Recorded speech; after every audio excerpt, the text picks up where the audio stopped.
Yang terhormat Bapak dosen pengampu mata kuliah Akuntansi Keuangan Lanjutan, Bapak Nur Alim Bahri SAKMAK, yang telah memberikan kami kesempatan untuk memaparkan tugas studi kasus mengenai permasalahan penjualan konsinyasi. Yang dimana kami dari kelompok 6 mengambil judul yaitu efektivitas sistem pengendalian intern penjualan konsinyasi pada PT Galva Corporation Yogyakarta. Nah, di mana kelompok 6 ini terdiri dari 4 orang. Yang pertama yaitu ada Nita Anugrah Ramadan, saya sendiri. Yang kedua ada saudari Nurul Fitriani. Yang ketiga ada saudari Umrawati Ilyas. Dan yang keempat ada saudari Sri Wahyuni. Adapun presentator pertama pada materi ini yaitu saudari Nurul Fitriani. Kepada saudari saya persilahkan. Baik, terima kasih atas kesempatan yang diberikan oleh moderator. Perkenalkan, nama saya Nurul Fitriani. Di sini saya akan memaparkan mengenai latar belakang studi kasus pada studi kasus yang kami ambil pada kali ini. Yang dimana studi kasus yang kami ambil ini pada perusahaan PT Galva Corporation Yogyakarta yang berlokasi di Jalan Laksda Yosudarso 19 Kota Baru, Yogyakarta. Ya, perusahaan ini beroperasi sebagai distributor utama produk elektronik dan peralatan rumah tangga.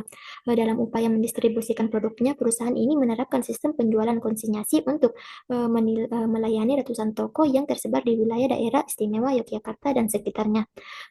Karakteristik kunci dari sistem konsinyasi yang diterapkan PT Galva ini adalah bahwa kepemilikan atas barang yang dikirimkan tetap menjadi milik perusahaan hingga salah satu dari dua kondisi itu terpenuhi, yaitu barang tersebut benar-benar telah terjual oleh toko kepada konsumen akhir atau jatuh tempo pembayaran yang telah disepakati telah tercapai. Model bisnis ini memungkinkan PT Galva untuk memperluas jangkauan pasar tanpa harus menanggung resiko persediaan yang belum terjual di tingkat toko.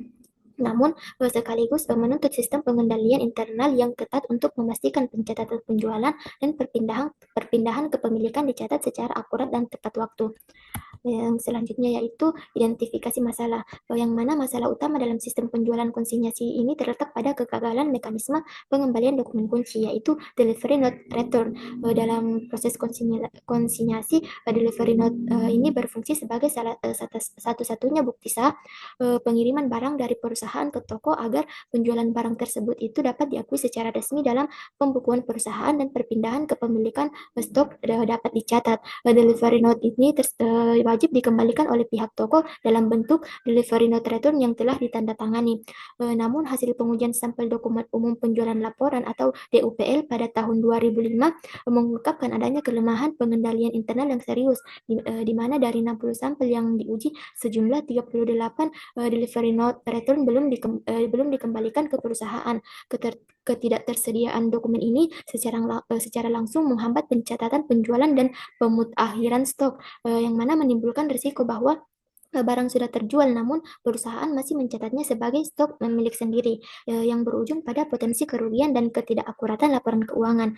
Kemudian tingkat keparahan masalah ini ditunjukkan dengan fakta bahwa beberapa delivery not return telah hilang atau tidak dikembalikan selama lebih dari 1 tahun. Bahkan ada yang secara eksplisit dinyatakan hilang oleh salesman, yang mana mengindikasikan bahwa prosedur akuntansi dan pengendalian atas dokumen vital ini tidak ditaati atau dijalankan secara memadai. Selanjutnya yaitu fakta yang terungkap, yang mana kegagalan utama dalam sistem pengendalian internal konsinyasi perusahaan ini diidentifikasi bersumber dari ketiadaan disiplin prosedural dan penegakan sanksi yang tegas. Secara spesifik, perusahaan ini tidak pernah menetapkan batas waktu pengembalian delivery note secara eksplisit dalam prosedur operasional standar, yang kemudian diperburuk dengan tidak adanya sanksi atau denda yang mengikatnya, baik bagi toko konsinyasi yang menunda pengembalian dokumen penting tersebut maupun bagi salesman yang lalai dalam tugas penagihannya. Dampak dari kelonggaran ini menciptakan serangkaian masalah yang melumpuhkan akurasi laporan keuangan dan operasional. Akibatnya terjadi disinkronisasi data yang kronis, di mana stok fisik di gudang perusahaan tidak pernah sejalan dengan jumlah stok yang sebenarnya berada di toko konsinyasi. Kemudian menghambat manajemen inventaris yang efektif. Kemudian tanpa bukti penjualan yang valid atau delivery not return yang dikembalikan tepat waktu, penjualan tidak dapat dicatat sesuai periode yang seharusnya, melanggar prinsip akuntansi, kemudian akhirnya menyebabkan saldo piutang konsinyasi terus terakumulasi dan membengkak tanpa basis pencatatan yang kuat, kemudian menimbulkan risiko kerugian piutang dan ketidakandalan informasi keuangan. Mungkin hanya itu yang dapat saya sampaikan. Saya kembalikan ke moderator. Baik, itulah tadi pemaparan materi dari presentator pertama kita. Selanjutnya, ada pun materi yang akan dibawakan oleh presentator kedua, yaitu Saudari Sri Wahyuni. Kepada Saudari, saya persilakan. Baik, terima kasih atas kesempatan yang telah diberikan. Perkenalkan, nama saya Sri Wahyuni, dan di sini saya akan menjelaskan terkait metode dan hasil pengujian. Pengujian efektivitas sistem pengadilan intern penjualan konsinyasi pada PT Golfa Corporation Yogyakarta dilakukan melalui metode audit statistik, yaitu stop or go sampling. Metode ini dipilih untuk menguji kepatuhan terhadap prosedur-prosedur pengadilan yang ditetapkan dengan tingkat keyakinan yang tinggi. Penelitian menetapkan tingkat kepercayaan sebesar 95% dan Dersit upper pressure limit sebesar 5%. Batas ini berfungsi sebagai ambang batas toleransi kesalahan yang dapat diterima oleh auditor, yang artinya jika tingkat kesalahan atribut yang ditemukan lebih tinggi sebesar 5%, maka SPI secara keseluruhan dianggap tidak efektif atau tidak dapat diandalkan. Hasil pengujian ini menunjukkan bahwa tingkat kesalahan aktual yang terjadi pada prosedur penjualan konsinyasi jauh melampaui batas yang diizinkan. Temuan ini secara tegas mengarah pada kesimpulan bahwa sistem pengendalian inter penjualan konsinyasi pada PT Galva Corporation Yogyakarta secara resmi dinyatakan tidak efektif selama periode penelitian. Ketidakefektifan ini mengindikasikan adanya kelemahan signifikan dalam desain atau implementasi prosedur pengendalian yang berpotensi meningkatkan risiko salah saji material dan kerugian bagi perusahaan. Selanjutnya yaitu dampak terhadap perusahaan. Ketiadaan atau ketidaklengkapan dokumen dan retur secara tepat waktu merupakan kelemahan kritis dalam pengadilan inter PT Galva Corporation dan menjadikan kontribut utama atas kesimpulan bahwa sistem tersebut tidak efektif. Secara langsung, kelemahan dokumentasi ini menyebabkan laporan keuangan menjadi tidak akurat, khususnya pada pos persediaan, karena barang yang telah dikembalikan tidak tercatat, sehingga saldo persediaan dicatat terlalu tinggi. Dampak fatal lainnya adalah terganggunya arus kas akibat proses penagihan yang tertunda atau salah, serta peningkatan risiko kecurangan atau fraud yang tinggi, baik oleh asesmen maupun pihak toko, karena ketiadaan jejak audit yang memadai untuk memverifikasi pergerakan fisik barang.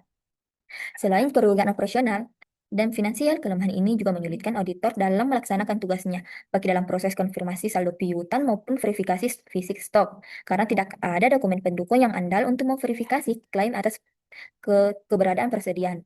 Sekian pemaparan dari saya kembalikan ke moderator. Baik, itulah tadi pemaparan materi dari presentator kedua kita. Selanjutnya, adapun presentator ketiga, yaitu Saudari Umrawati Ilyas. Kepada Saudari, waktu dan layar dipersilakan.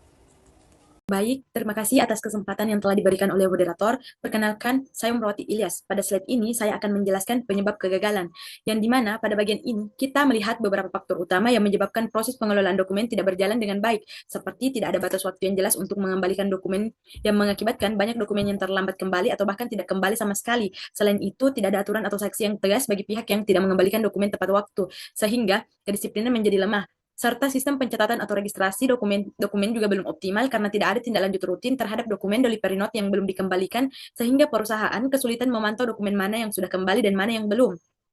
Selain itu, pembagian tugas antara bagian administrasi dan salesman juga belum jelas. Lemahnya pemisahan tugas ini yang membuat blanko delivery note lebih mudah disalahgunakan. Jadi, secara keseluruhan, kelemahan-kelemahan inilah yang menunjukkan perlunya aturan yang lebih tegas, sistem pencatatan yang lebih rapi, serta pembagian tugas yang lebih jelas.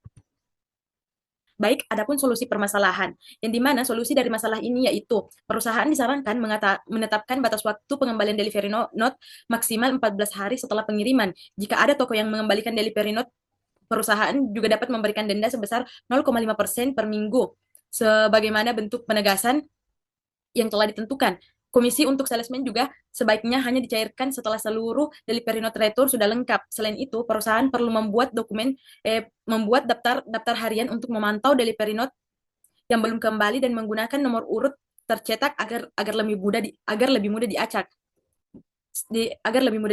Serta perusahaan juga perlu melakukan rekonsiliasi atau pencocokan data setiap bulan secara rutin supaya tidak ada selisih atau data yang terlewatkan. Itulah yang sempat saya paparkan, saya kembalikan ke moderator.